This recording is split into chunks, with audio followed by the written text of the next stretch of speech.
What's going on, family? It's your boy, Anthony ONeal. Before we get to today's show, man, I have a quick announcement to share with you that I'm super excited to share. Yo, on October 17th through the 27th of next year, 2024, I am going to Africa, specifically Ghana, Africa.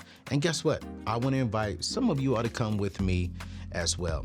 You know, earlier in 2023, man, I made a irresponsible statement that I regret saying, man. And because of that, I said, you know what, let me get over to Africa, specifically Ghana, some other beautiful areas over there, to where I can just really learn more about my culture, more about our people. And I didn't want to go over there by myself. I said, hey, let me open this up to other people who would love to go see the motherland for themselves as well. So if you want to join me on October 17th through the 27th of 2024, I want you to go to anthonyoneal.com/Africa. That's anthonyoneal.com/Africa. It is a $200 deposit. You have 10 months to make your full payments. It is super affordable. Heck, I'm even opening this trip up to your kids. All right. So listen, before we get to today's show, will you join me? Will you come? We only have 100 slots available. And our last trip, we sold out within a matter of 2 weeks. Registration will close the end of January 31st of 2024. And we're going to have a good time. So join me in Africa, and let's get to today's show. Peace out. Today, we're stepping in the world of young trailblazers. You did $2 million in scholarships? Yes. How long have you been making six figures? Since I was 23. Since you was 23 years old, you've been making this money. Mm-hmm. They're rewriting their family's generational legacy. And I just want to be able to provide a life for myself and my future family, and also for my parents. Now, before we hop into today's show, be sure to like, comment, and subscribe so you can be notified every single time we drop a new video. Now let's jump into the show. Welcome to the table, yeah. We gon' get real, we gon' get right. Oh, building up wealth, we gon' give life. Welcome to the table, wealth, yeah. Welcome to the table, build wealth, life. Welcome to the table. So within the first 2 months, we made $100,000. So I went from a negative bank account balance in October 2020 to by February 2021, I'd made six figures from the business, you know, and then from trading at that same time, I turned the $26 into $26,000. And then 9 months later, I turned $26 into $100,000. Okay. And that was just the stock side, because now I do Forex. And I was telling you, obviously, before that on Friday, I just made $71,000 in a day. Right. So and that, I don't even think I told you this part, but I literally started that account 2 months ago with $1,000, and I've made over $160,000 within the 2 months that I started. So it's a lot of technical knowledge. I don't think trading is hard. You know, I say trading is easy after all the hard work, but I think that a lot of people in the trading space like to make it seem difficult because they want to believe that they're working harder than they really are. Because you're making tens of thousands of dollars just pressing a couple buttons. And this isn't to sell trading or say that it's super easy. It's not. It's definitely not easy, but it's like, it's a lot simpler than people make it seem when they show you a graph and it's like all these lines and it looks like somebody splattered color on a chart and said, that's how you find this, and you're just there like, it doesn't make sense. So yeah, for me, trading is not that difficult. The stock market moves, just any market, stock market, foreign exchange market, they all move on psychological levels. Yeah. So price is literally just levels to levels, and support and resistance can literally make you so much. But anywho's, that is how... you made your money. Yeah, so then from there, really, it was for the whole month of, or year of 19, it was the group. The group was making six figures a month consecutively. Cool. And then trading, my trading at that time had done 100, well, first in 2021, I'd made $120,000 trading. Okay. And then by the time 19 ended, I'd maybe done 20,000, which was like from January to March of 2022, because during the year 2021, I started to kind of blow up. And so I started getting invited to a lot of places. I took like 2-3 months off trading, not three, like two. It was October and the end of November and then all of December. Not all of December, most of December. But I took it off trading. I took my family on different vacations, you know, and I was just like, this is the freedom that this provides. And like since then, I've done a lot. I've tithed over 6 figures. Mm-hmm. I've given away over 6 figures. Mm-hmm. And, obviously my goal is to get that to 7 to 8 to 9, but It's successful. Yeah, and I think at 21, I would say that I am very pleased with what you're doing. So you're not new to me, Kelly. You know what's up. I think the only problem, and it's not a knock towards you or to any day traders, the only problem that I have with day traders is, and the good thing about it is I haven't seen you do this, which is why I'm excited about you being on my show. But the problem that I see with day traders is they sell this, I made $1 million. I made $500,000. I made $200,000. I made all this money. And I'm like, man, you should put your money all into day trading. And I think for me, here's my thought when it comes to any of that, day trading, crypto, Bitcoin, all that stuff, is use money that you would use to go buy an iPhone with. Use money that you would use to go out on a date with. Like disposable income. Disposable income that, instead of you buying a watch, you'll put it into that. But to tell people, this is how you should build your life around when it comes to investing.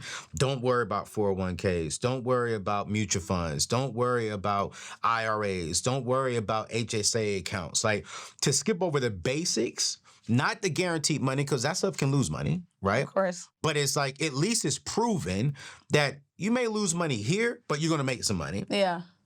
So cover your foundation, right? Invest correctly. And then instead of spending $500 on shoes, if you want to come over here and rock out with Kelly and learn how to day trade, put $500 into that and play around with that, cool. I did that with crypto. So I have all of my money invested into the basic stuff. Mm-hmm. They call me old school. They call me, I don't really like taking chances. I don't like taking chances with money that I need for it to grow. Yeah. Right?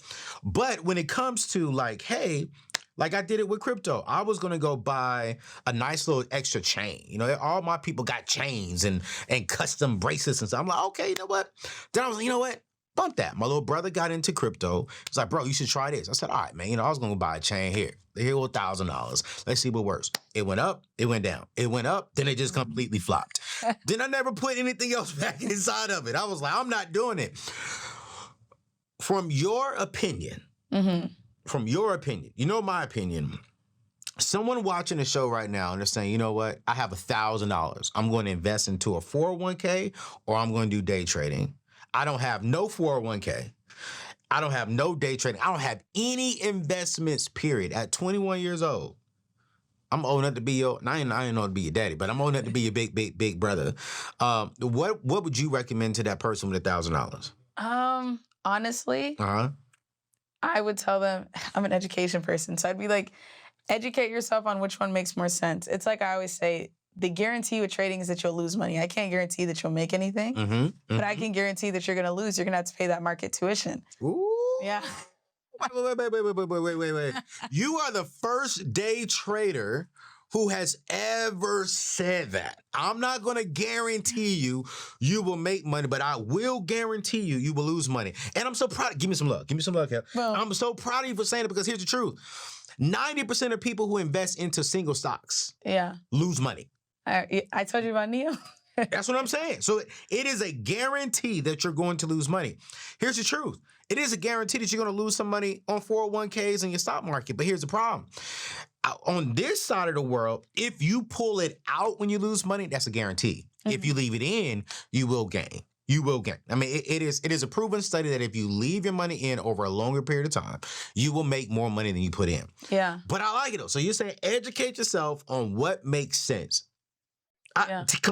Kelly, I gotta give you a cool part. I was a little nervous with that question. I gotta give you a cool. You said educate because I'm a guarantee on this side. You're gonna pay the market. You're gonna lose some money. So your little brother's in here. He says, sis, I just got a job. Company's doing a guaranteed match. I got this $1,000. You done made millions. I'm trying to be like you, sis. You know what I'm saying? I'm trying to be like you when I turn 21. I want to be able to, buy grandparents a home. I want to be, you know what, sis, you help me out. I want to buy you a home.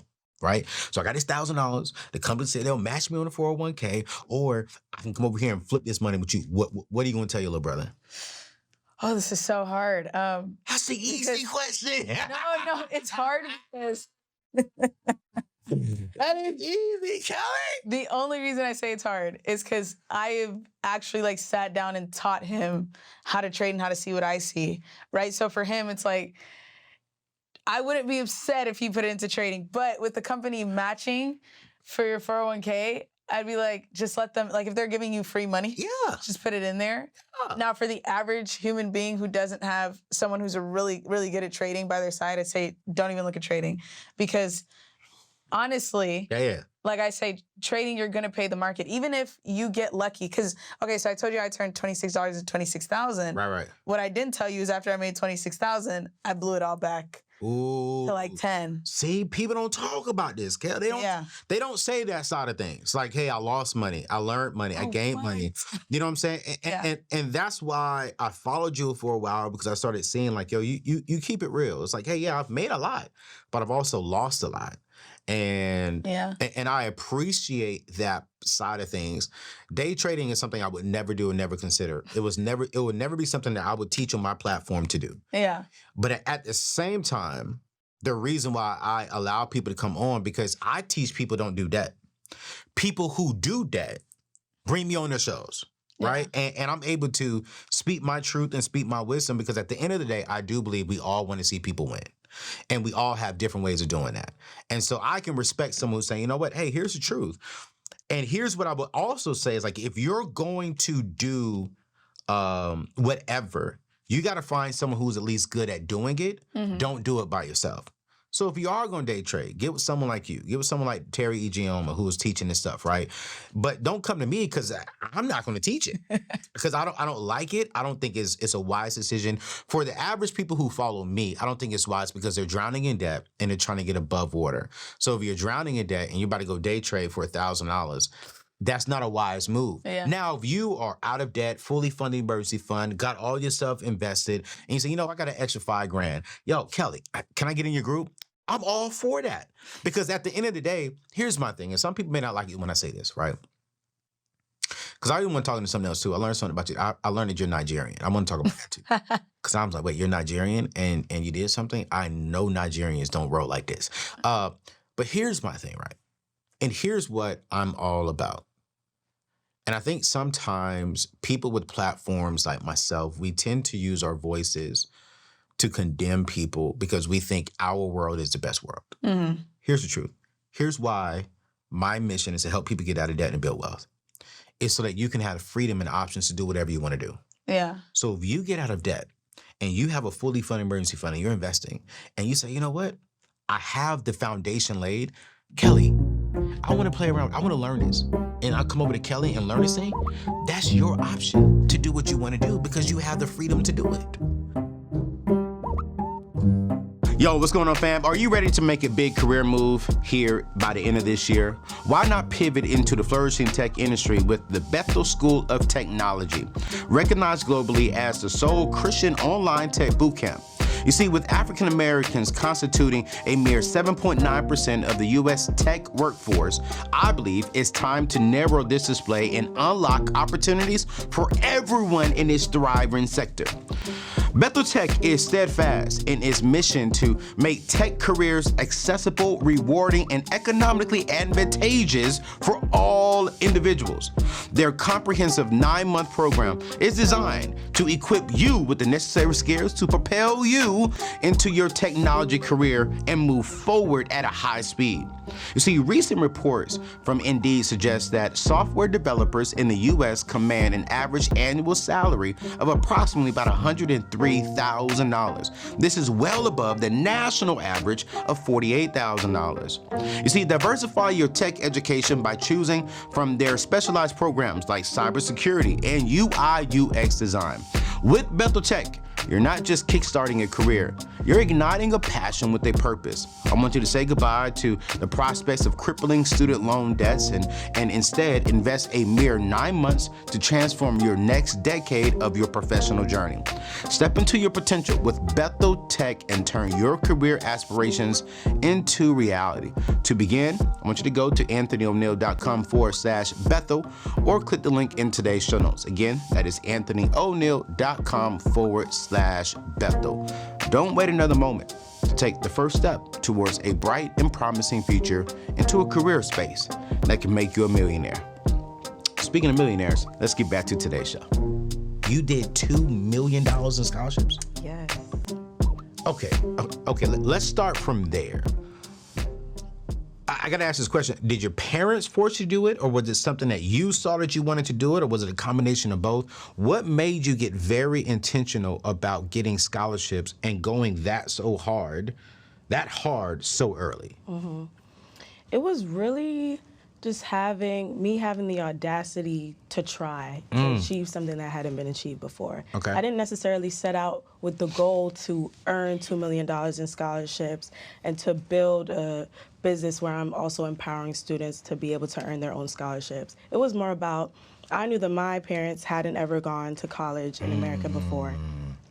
I'm looking at the prices of tuition, room and board, and all of these other costs, and I'm like, this is not financially feasible for my family. And I don't want to put us in a position where me going to college is ultimately going to affect my younger sister's ability to go to college because we're putting our family in a really precarious financial situation. Okay. So I was like, I'm gonna find a way to get some free money. I'm gonna find a way to be able to earn this degree for free. Wow. And when I was doing a lot of Google research, I was stumbling across scholarships, and I'm like, all right, bet. This is the way that I'm going to learn while getting paid to go to school. I didn't know how I was going to do it. I didn't know how it was going to happen either, but I knew that if I just kept going, having faith and trying to improve each and every time I submitted the application, success was going to come to me. Ooh. So just having the audacity to apply to every scholarship out there that I felt aligned with my credentials and what I was doing in my community, and then just being delusional too, being able to see past all the failures and the rejections that I received and be like, okay, that just wasn't for me. Let it roll off my back and continue going. That's how I was able to earn 7 figures and really have some life-changing experiences that I thankfully didn't have to pay for. You said that your parents never went to college in America. Where are you from? Where's your parents from? Where are your parents from? Jamaica. That's where I was born. You Jamaican? Yes. You was born in Jamaica? Yes. Ah, okay then. Jamaica, boy. I can say this 'cause I'm still single, but them Jamaican ladies, they fine. They are. And hello, Jamaica. My God. So your parents are from Jamaica. Yes. How long were you in Jamaica before coming over here? I was in Jamaica for just under a year, and then I actually moved to London. That's where I grew up. You grew up in London? Yes. So you went to middle school and high school in London? No. Okay. I moved to America when I was 13 years old, so I jumped into middle school in Florida. Okay. And then I continued the rest of my education in America. So from Jamaica to the UK. Yeah. UK to here. All right, cool. And I'm just trying to get the backstory because I think some people feel as if sometimes when they hear people of your success, they feel as if their parents pretty much gave them that success. And from what I'm hearing from you is that your parents gave you the success as far as in probably teaching you and giving you the wisdom, but they didn't have the blueprint because they never had the blueprint. They didn't. What were your parents doing when they got to America for a job? Just a ballpark figure, My mom is a teacher. She's been School a teacher teacher for decades. Okay. Yes. She's taught all grades ranging from high school to elementary school, but that's where she's still teaching now in elementary. Okay. And then my dad is an accountant. An accountant? Yes. Nice. So even though they didn't necessarily experience the college application process or what it's like to secure scholarships and grants, from a very early age, one, my parents exposed me to how crippling the reality of living with an insurmountable amount of debt could be. I was growing up watching the Susie Orman show, watching Dave Ramsey even too. Come on. And I was like, I don't really know what debt is, but I know I don't want to have it. Right. And then on top of that, they just always poured life into me and encouraged me to speak life into my life. So I was reading books like The Power of Now, The 7 Laws of Spiritual Success, or The 7 Spiritual Laws of Success. Yeah. So I always knew that even though I wasn't exactly sure what I wanted to do or achieve, like I could do anything, whether it was in athletics, whether it was academically, whether it was applying to scholarships or in the college application process. Like there was nothing that I wanted to do that would ever be out of reach for me. You know, I like Susie. I like her a little bit. I love Dave, though. We had no idea. Yeah. Dave is my guy, man. You know, he forwarded my book, Debt Free Degree, and I worked with them for going on 7 years. And that's so shocking that your parents had you listening to them, because you're absolutely right, especially people who look like us. You know, we are crippling when it comes to debt. We are making bad decisions, and one of the things that's holding us back are student loans. And the fact that you were like, okay, cool, my parents cannot afford to pay for the kind of school that I want to go to. I'm going to be intentional about going after scholarships. At what age of your life, because a lot of people watching right now have kids who are coming up in your way, who are coming up in your generation, not coming in your generation, but are coming up to that time frame to start looking for scholarships. At what age or what grade would you say, sophomore year, junior year, senior year, freshman year maybe, I don't know. At what grade did you say, you know what, it's time for me to get intentional and start looking for scholarships? I started relatively late in the game, during my senior year of high school. Before then, I didn't really even know what scholarships were. I wasn't thinking about higher education or college. But once the summer before my senior year hit, I was kind of like, wow, like this is a lot to bear the brunt of all at once. Like I had to do my standardized testing. Now people are asking me what school I want to go to, what major I want to pursue, what I envision my career path being. And I was just kind of overwhelmed. So once I started looking into it a little bit more, I was like, whoa, like there's a big price tag that comes with going to college. I never really thought about all the intricacies of that before then. So during my senior year of high school, I was like, okay, boom, we got to hit the ground running. We got to make something stick. So it was a lot in a short amount of time, but thankfully it worked out because I was really diligent and disciplined throughout my journey. For real. Okay, cool. So do you remember the first scholarship you applied for? The first one I applied for, honestly, the first scholarship I applied for was probably a scam. I didn't know what I was doing. See, talk to me. So you thought it probably was a scam. There are a lot of scams out there. There are a lot of, it is so easy to stumble across illegitimate scholarships, which is why I try to make it a point to create content that points students in the right direction when it comes to finding legitimate opportunities that they actually have a chance of winning.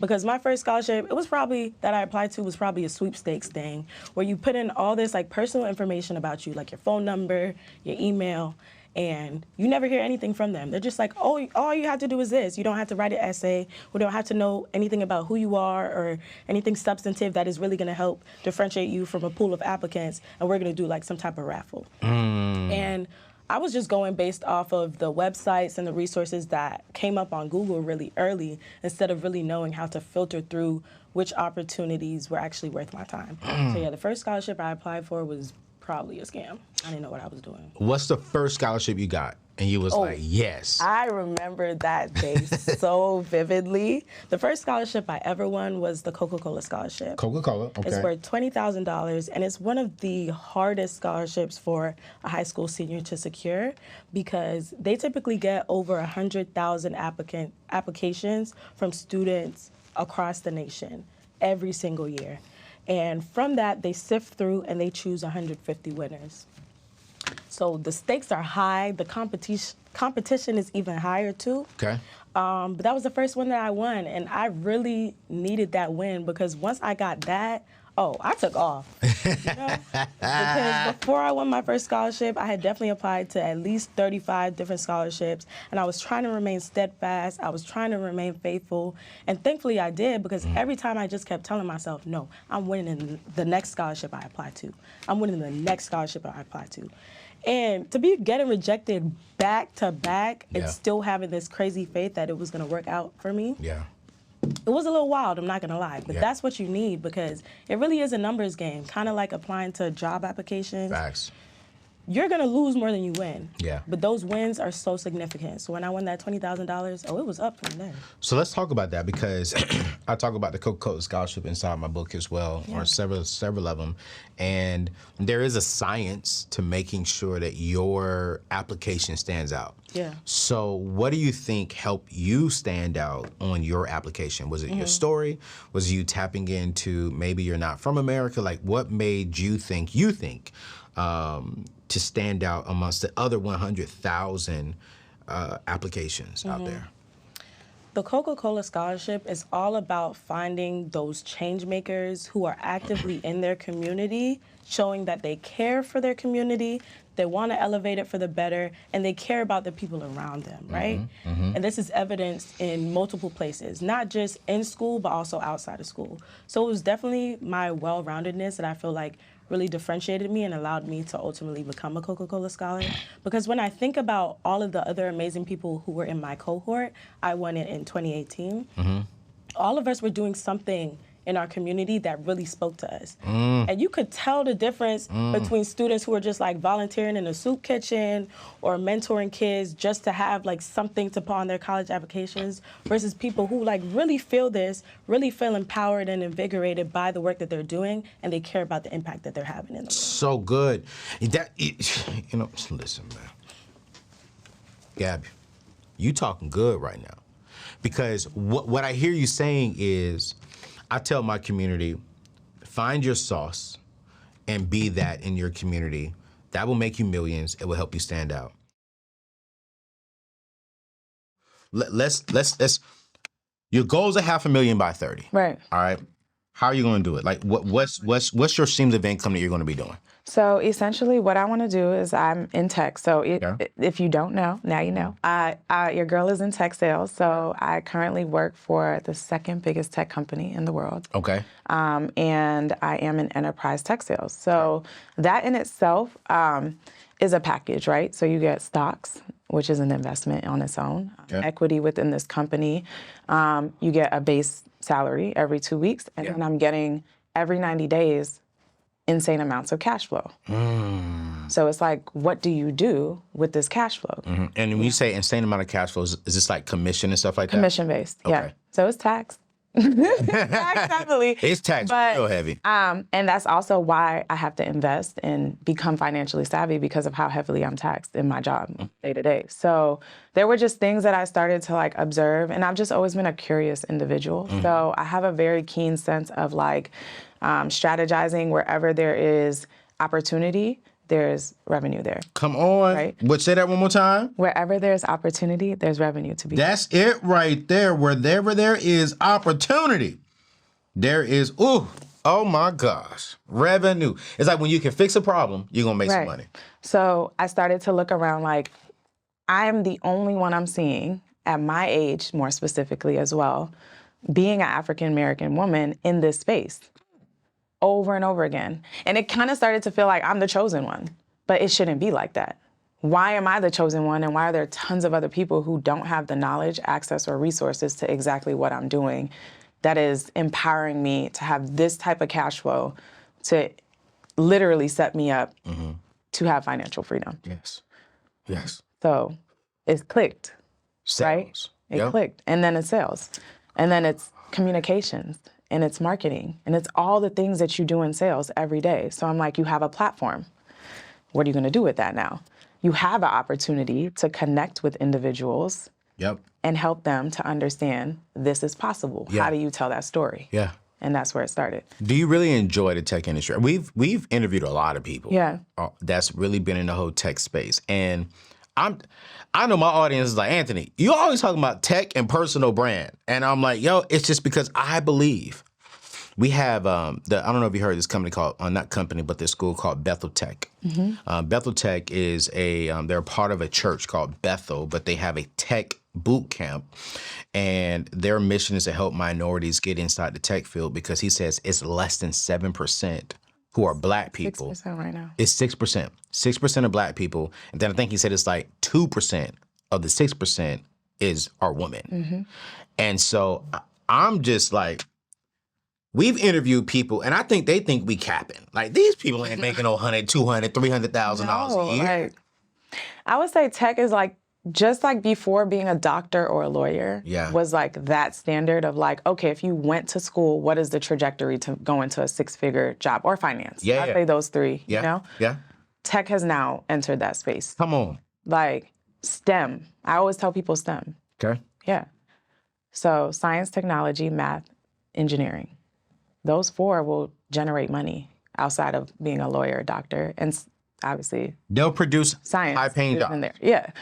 You know? But, you know, also just understanding the trends. I think right now people need to like not even say, do I like tech or do I not? It's a necessary skill for where we're moving. When you say moving, where do you think we're moving to? We're moving to a more AI-driven space. Facts. Right? Facts. So we're moving into a space where if you're not creating technology, if you're not developing it, selling it, correcting it, you know what I'm saying, implementing it, deploying it, you're not really involved in it in some way, it may replace what you're doing. It will replace what you're doing. So I always tell people, I've been projecting this for like years. I would tell people, you know, we have the Industrial Revolution. There's the technical revolution. It's on the way. Like, it's pretty much here. It's knocking on the door, right? So there were people, right, at that point, we moved into an industrial space. So now they're like, changing things, building railroads, you're doing things. So that created an opportunity for tons of jobs with those specific skill sets. Now take that same application and we're moving into a technical era where individuals need tech skills. Yeah. Think about it. You want to be a YouTube creator, you need a tech skill. Okay, talk to me. I'm a YouTube creator. What's the tech skill I need? I mean, you may be able to pay people to edit, but somebody may not be able to do that from the beginning. I suck at editing. Right. But that's a tech skill, utilizing a software every day and trying to understand that. I mean, you may want to trade. You have to use a software in some way to understand, you know, the market cap setting, you know, exits. All these different things require the utilization of some type of software. Yeah. So a lot of people think Amazon is a book company. They're a tech company. They're a tech company. I just learned that. I was like, wait. I mean, I go to Amazon to buy books and to buy stuff. There's like, no, their number one money generator is a tech software. It's like a cloud-based AWS. Oh, see, y'all be thinking we cap it. Well, we bring on the people who know this stuff, yo. How this 28-year-old talking about AWS, bro? What you talking about? Yeah. I know what the move is. Amazon Web Services. Yes. And I'm sitting here like, wait, but we don't see that on the consumer end. Right. Because isn't that like, that's a business, yeah. It is a B2B, but there are small businesses who utilize cloud, right? Every business is involved with tech. You want to know why? Because what do you need to be able to operationalize and scale your business? Data. It's like, what else do you need at this point? You got people who are generating hundreds of thousands of dollars online through e-commerce, through all these different avenues, right? Yes, ma'am. And what are you utilizing? You're utilizing data to target the potential buyer of your product. Absolutely. But I actually just bought a software that helps me understand people who align with what I teach. Right. And I didn't know I could buy that kind of software that studies, hey, this person is more than likely like you, doesn't want to borrow money, wants to build wealth, wants to build a brand, da-da-da-da. So like now we can create product and services that fits that audience through a tech company that built this program. And I'm like, this is scary. And this is how all the challenges are being solved now. Yes. With a tech company, like you said, with startups. We have a huge startup wave, huge startup culture right now because everybody's seeking to solve that next big problem. Man. It's a disruptive industry. You look at Netflix take down Blockbuster. It disrupts whatever is not progressing. Took them down. I used to go to Blockbuster. I had a Blockbuster card. Every Friday night, we would go get not the DVDs in the beginning. We'll get the VHSs. Right.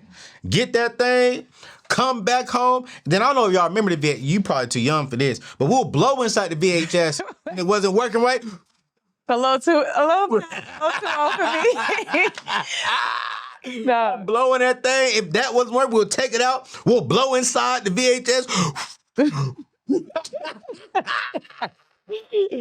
And then the DVDs came out. We're like, oh, okay. Then we want the Blu-ray Right. DVD. Now that's your age, right? Yeah, Blu-ray. Yeah. We want that Blu-ray. I ain't that young.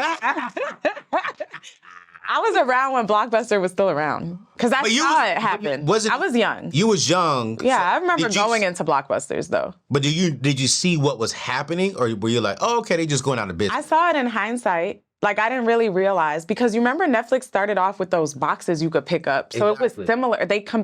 Yes. What they did was they disrupted from like just we'll make it more available everywhere. Supermarkets, wherever you want to go, and you could drop it back. And it made it a little easier. But then once they moved digital, it was over for Blockbuster. And let me tell you what sparked it. This is why I love tech. This is illegal, but this is what sparked it. When what was that thing, CJ, where you can go online? Yes, where you can download the music and download the videos. Yeah, I forgot the name. LimeWire. LimeWire. Oh, LimeWire, Napster. Yes, LimeWire. You can go in that thing, download music, download movies. This is when you had to pay for Apple iPod music. Nobody was doing it. Nobody go on LimeWire and get. But you might get a virus. Yeah, you was definitely getting a virus. You might start running 10 times slower. Now listen, we knew if you got a virus, we knew you was on LimeWire. You could even get the bootleg movies on LimeWire. What? Boy, and listen. Pointed those. Yep. A lot of the viruses. Well, we'll be in school on Napster. Right. Getting music. Listening on, I'm like, and Napster was even charging like a monthly. It was like a subscription basis at that point. Yeah. Like, yo. But it's like, it's so funny how when we look at where we are today and we look at the power of what tech has done, that's tech. But that's only 15 years. So just think 15 years from today. Why are you at 25 so motivated to do the right thing with your money and think about your future rather than you young, beautiful, successful, got a good man, y'all travel the world. You could be balling right now. But why save? So there's two parts to that. One, in how I save. So I have multiple goals. I do have a house fund, so I keep, I put savings towards a high yield savings account, particularly for a house fund. Okay. And I invest around a third of my money, or even up to like 50% of my money, in the stock market into low cost index funds is what I focus on. Okay. And then part of it, I have an emergency fund, so that's already stocked up. But I do divvy my money in certain ways that are going to help me pursue certain goals I have. So again, by 30, my goal is to buy a house. If I can buy a house sooner, the market's a little crazy right now. Okay. But I do have that goal, and I have that money available. But I also want to, again, be able to be financially independent. And I am financially independent, but financially free. And I think that's the key, is that I want to be eventually work optional. I actually like to work to some extent, where I like working towards something. But if I can, like, if I were to lose my job, I want to be okay with, well, I don't need that job to survive. Like, that's the ultimate goal. And again, think about how I grew up. I grew up in a low income Latino household in LA, and just seeing, just being in that environment where my parents struggled to make ends meet and provide for us. There's 3 kids under the roof, and they were like, at my age, my mom already had 3 kids, and it's just crazy to think about if I were in that situation. And I just want to be able to provide a life for myself and my future family, and also for my parents. They're very young, and unfortunately, they don't really have a retirement. So I know later on in life, not that they will, force anything upon me, but I want to be able to take care of them. And same, I have an older sister who's disabled, and she as well, if I can be able to provide for her and be able to maybe, set up a house in the back for her to live in and to, have her independence, that would be something that would be super valuable to me. So recently I completed my full estate plan, and I'll be real with you, while it was an emotional journey, I can now sleep better knowing my family and loved ones will be taken care of. But did you know that according to a recent study, 60% of African American adults have life insurance, yet many of those policies may not provide enough coverage to fully protect families in the event of unexpected death? The gap in coverage is a significant concern for Black communities, as it can lead to financial hardship and jeopardize generational wealth building. And we definitely can't afford that within our particular community. Now, more than ever, it's crucial for African Americans to prioritize life insurance and estate planning.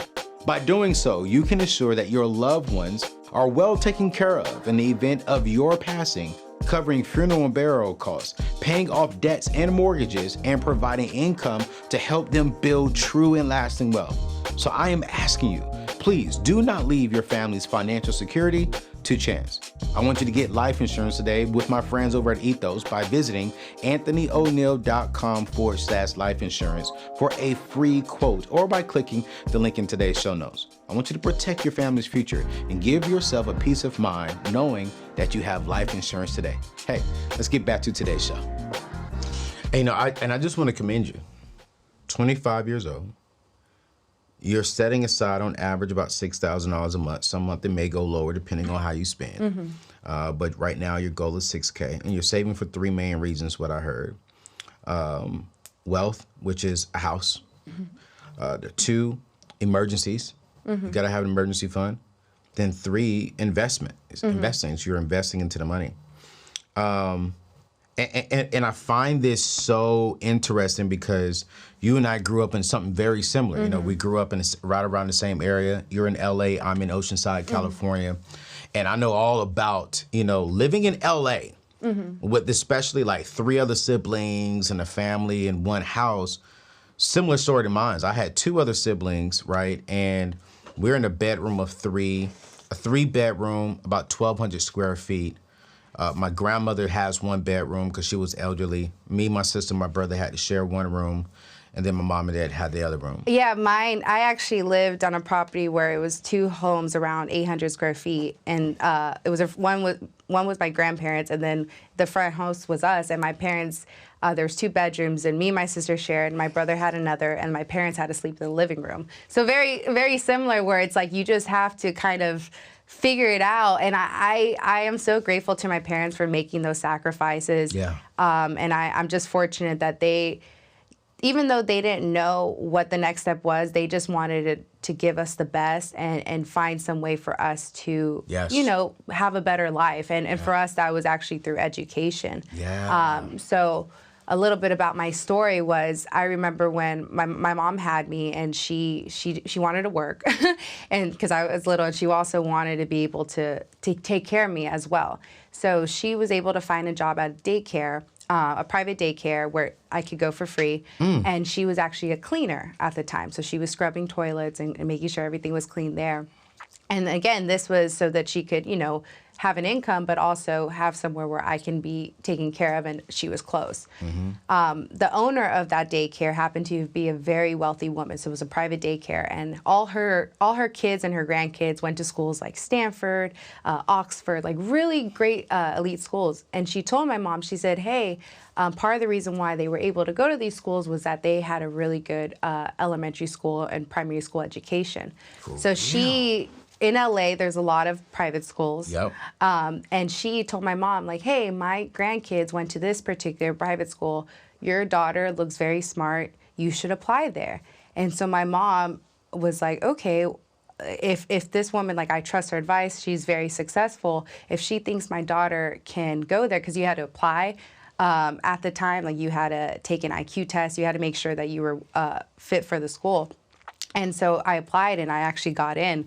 And that just started a whole, like, I guess, school career of me being exposed to just a different world. So I came from living in in an environment where it's low income, a different world from when I was attending school, and you saw what I thought was the elite, where you had CEOs' kids, celebrities' kids. It's LA, so a lot of celebrities' kids going to these schools.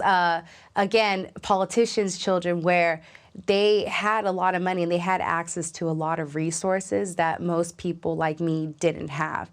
And being in these two worlds, I just got exposed to so much, and it enabled me to get to where I am today, because from there, I was able to get access to the best college counselors, and I was able to end up going to Princeton. Like, I'll never... Princeton? Yeah, I'll never forget my college counselor.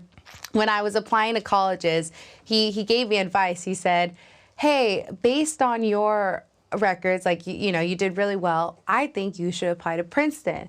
And I told him, I said, Princeton? I'm like, you're trying to make sure I don't go to college. I'm like, I'm not getting in there. Like, are you serious? But he told me, he said, these schools, an Ivy League like Princeton, they're looking for people like you to attend them. They want smart, you know, young women of color in your position, low income especially, to apply, because unfortunately, he said, those people like me do not apply to those schools. They don't know how to. And so I got very lucky in that sense that I had that encouragement and somebody to actually show me the way to do so. So now where I am today with my message is I always feel people just don't know what they don't know. And so it's not like we don't want to do better for ourselves. I found a lot of people, especially in the Latino community and other, you know, minorities, they want to do better for themselves. They just don't know where to start. And so for me, I'm very much focused on how do I provide people with access to that information and those resources to do so, because that's what I was given the privilege of, and I want to share the same. So that's so, and it's so funny. We grew up in the same type of situation. But my story is on the opposite. No one was telling me to do certain things and exposing me to those kind of things. Everyone told me the same thing. Hey, just get yourself into school. Graduate, get you a job. You know what I'm saying? Get your credit score up to a 730. Work 40 years on that job so you can get 40% of your paycheck and just live about 40% of your life. Well, it's so funny you say the credit score. No one. So when I grew up, my parents were like, because they had accumulated a lot of debt. So my parents, again, they always tried to do better. They went to school, but like, for instance, my mom, they still have student loan debt. They never graduated, and they're 20 years later still have student loan. Still paying on student loans. And because again, they've had to focus on providing for us, so that's gone to the back burner. So my mom told me, don't have debt, but don't pull out credit cards. She's like, credit cards are bad. You're gonna get into debt. Both my parents said that. And it's funny because when I had a job offer right out of college, and I was gonna work in New York City, and I was so excited. I was like, I'm gonna get an apartment in New York City. This is gonna be great. And I'm gonna be able to afford it. So I remember looking for an apartment with my roommate at the time, and I wasn't getting accepted because I didn't have any savings and I didn't have a credit score. And so even though I had this job offer saying, hey, I'm going to be able to afford it, they were like, no, this is not enough. And I remember they said, you need to have what's called a guarantor. So someone who makes 80 times the rent. So instead of, I had to make 40 times the rent, but someone who makes 80 times the rent, it like levels up. Maybe it might change now. And I was freaking out because I'm like, I'm at this point gonna make more than my parents combined. So there's nobody, who's going to be able to co-sign this. And fortunately, I did have a family member, my Thea. She, you know, bless her heart. She was able to sign off for me because she had no kids. She was very successful in her career. But imagine if I didn't have her, who would I have gone to? I wouldn't have been able to afford an apartment and really kickstart my career. And that just opened my eyes of how important it is to get your finances together, to, you know, do the things that unfortunately you're just not taught in school. Like you're not taught about credit scores, you're not taught how to do taxes. You know, I get scared every time I do taxes and all these things, and now that's why I'm very focused on making sure that my finances are in order.